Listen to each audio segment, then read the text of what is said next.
ರಾಷ್ಟ್ರೀಯ ಹೆದ್ದಾರಿ 66ರ ಮುಲ್ಕಿ ವಿಜಯ ಸನ್ನಿಧಿ ಜಂಕ್ಷನ್ ಬಳಿ ಪಿಕಪ್ ಚಾಲಕನ ನಿಯಂತ್ರಣ ತಪ್ಪಿ ಹೆದ್ದಾರಿ ಬದಿಯ ಕಬ್ಬಿಣದ ತಡೆಬೇಲಿಗೆ ಡಿಕ್ಕಿಯಾಗಿದ್ದು ಪಿಕಪ್ ಚಾಲಕ ಹಾಗೂ ನಿರ್ವಾಹಕ ಅಲ್ಪ ಸ್ವಲ್ಪ ಗಾಯಗಳೊಂದಿಗೆ ಪಾರಾಗಿದ್ದಾರೆ. ಗಾಯಾಳುಗಳನ್ನು ಶಿವಮೊಗ್ಗ ನಿವಾಸಿಗಳಾದ 31 ವರ್ಷದ ಹರೀಶ್ ಮತ್ತು 28 ವರ್ಷದ ನಿರ್ವಾಹಕರಾಗಿರುವಂತಹ ಸುನಿಲ್ ಎಂದು ಗುರುತಿಸಲಾಗಿದೆ.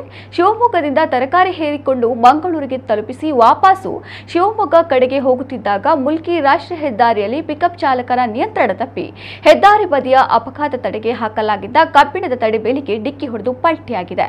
ಅಪಘಾತದ ರಭಸಕ್ಕೆ ಕಬ್ಬಿಣದ ತಡೆಬೇಲಿ ಕಿತ್ತು ಬಂದಿದ್ದು ಪಿಕಪ್ಗೆ ಹಾನಿಯಾಗಿದೆ.